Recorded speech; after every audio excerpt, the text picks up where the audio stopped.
On K2, silence can sound like a verdict. 3 climbers stepped into the death zone on a winter night and never came back. No radio call. Just a trail that dissolved above a place locals call the Bottleneck, where ice hangs like a guillotine and the margin for error is 0. K2 doesn't lure you in, it dares you.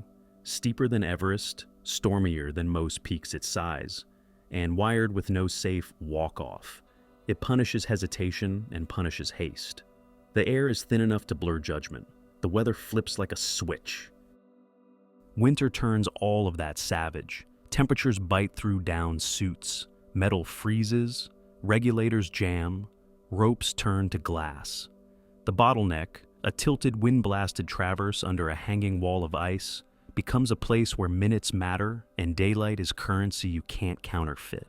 Up there, you move clean or you don't move at all. That's the stage our story needs.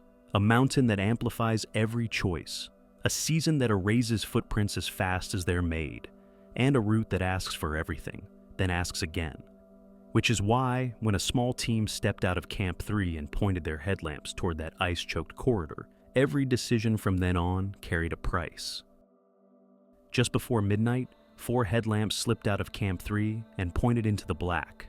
Muhammad Ali Sadpara, John Snorri, Juan Pablo Mohr, and Ali's son, Sajid.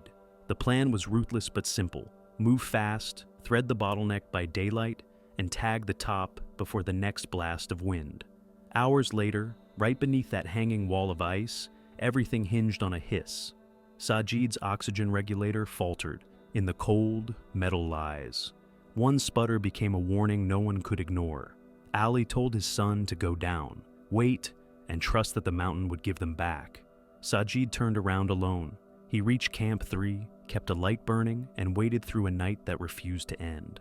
The others kept climbing into air so thin, it steals words. No radio call, no clean GPS ping.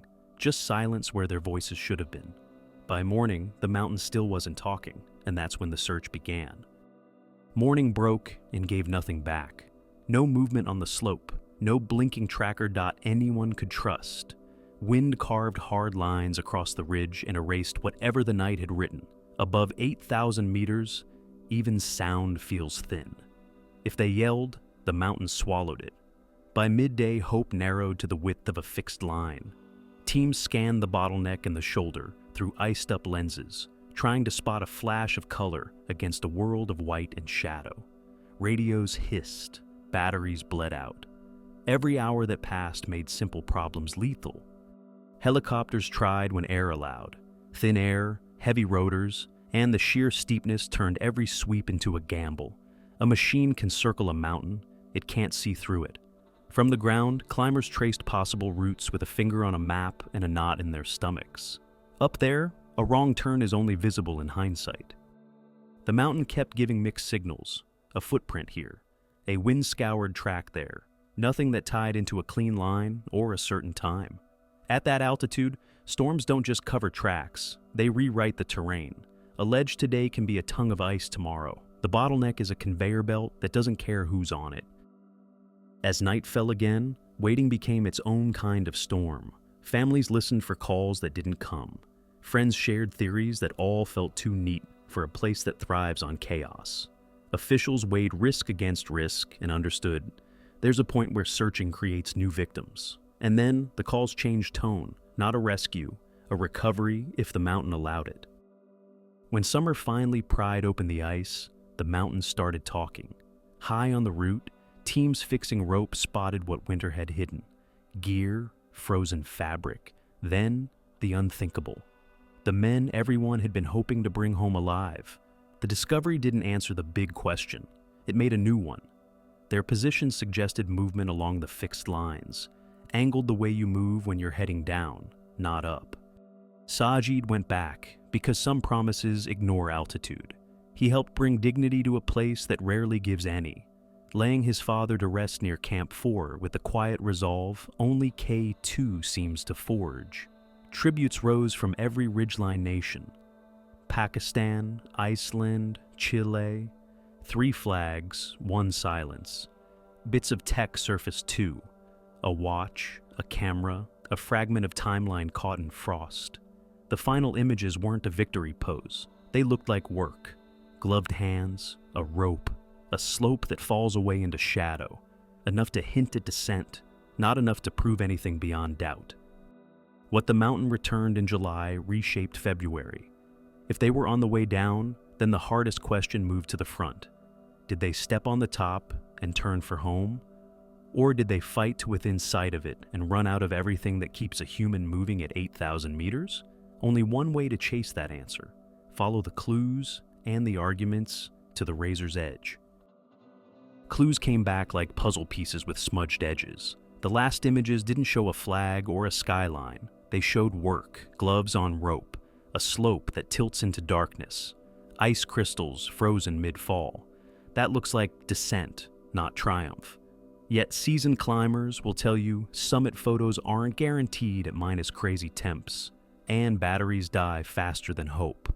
From lower on the mountain, a few witnesses swore they saw headlamps moving high and late, the kind of ghostly line you'd expect from a team trying to beat the night. If that's true, they might have topped out and turned around minutes later, choosing survival over celebration. The route itself muddies everything. Above the Bottleneck, the shoulder blends into a maze of ribs and wind-scoured snow. In the dark, 100 almost there moments can pretend to be the top. GPS trackers weren't clean enough to settle it. Radios stayed quiet, and winter on K2 is a rumor factory. Every new detail sounds convincing until the next one lands. What we're left with is the most human answer. They were high, too high for comfort, and they were coming down when the mountain collected. Whether they stood on the last meter of Pakistan's skyline or brushed it and turned, that part may never be pinned down. But the pattern of clues, their positions, the fixed lines, the way the gear lay, leans toward a late descent under a sky already closing, which raises the harder question. If they were on the way home, why didn't they make it? Only one way to face that. Walk through the likely chain of tiny delays and brutal physics that stack into a point of no return. Picture the clock no one can see, winter light draining fast, the cold sharpening every edge. Above the Bottleneck, the route kinks and tilts, a maze of ribs and wind slab that looks simple on a map and cruel in person. If they crossed that traverse late, they were already in time dead. Hypoxia blurs lines that used to be obvious. A step that felt easy at 7,000 meters turns into a negotiation at 8,200. Fingers lose precision, clips take longer, knots get stubborn. Every extra minute under that hanging ice is a risk multiplier. You don't need a single dramatic failure. A string of tiny delays will do the same job. Oxygen, whether you carry it, stash it, or go without, decides pace. Regulators freeze, masks ice over, bottles run dry quicker in the cold. If the team was moving slower than planned, the descent might have started under a sky already dimming. Down is safer in theory. In winter, it's where fatigue shows its teeth. Now add wind, not a roar, more like a steady push that keeps asking you to lean. On the traverse, a nudge becomes geometry. A gust steals heat, then judgment, then the margin you swore you'd protect. The rope is your lifeline, but even that lifeline has rules. Clip clean, move clean, don't stop long enough to turn stiffness into ice. There are a dozen ways a night descent can go sideways without any one gotcha moment. A misplaced step, a hard-to-see anchor, a switchback you think you remember but don't, a short, brutal sit-down to catch breath that turns into a chill you can't shake. Above 8,000 meters, small problems don't stay small. The likeliest chain looks like this: a late crossing, a slow turn, and a descent that asked for more body heat than anyone had left. Exposure doesn't announce itself, it just starts taking. By the time the mountain loosened its grip months later, the positions told a plain story. High on the line, moving the right way, but out of time, out of warmth. That's the physics.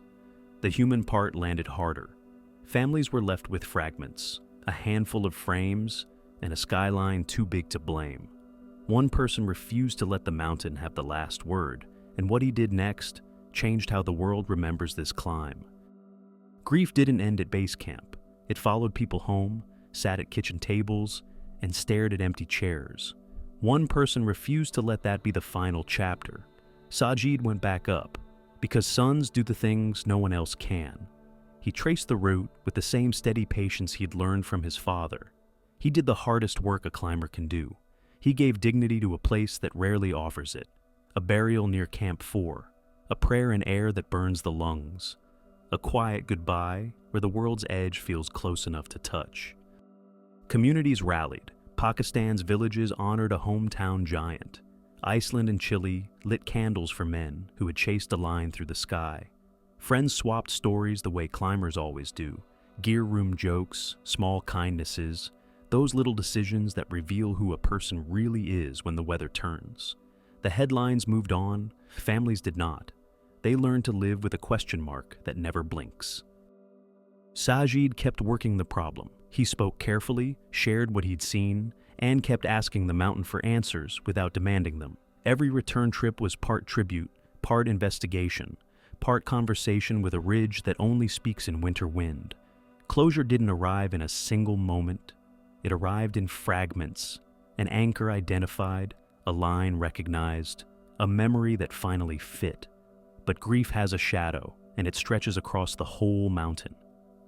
In the seasons that followed, K2 went viral for all the wrong reasons.